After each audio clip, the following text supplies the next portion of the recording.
Tem gente que perde pessoas incríveis por causa de atitudes de merda. Sabe por quê?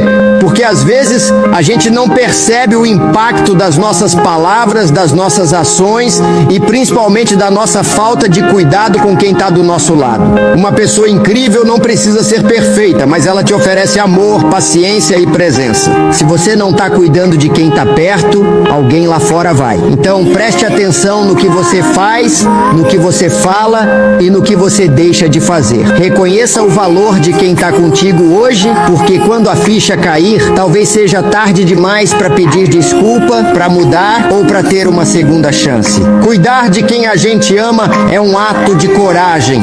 É admitir nossos erros, melhorar nossas atitudes e mostrar todos os dias que essa pessoa vale a pena. Não espera perder para dar valor. Escolha ser melhor hoje, porque pessoas incríveis merecem atitudes incríveis.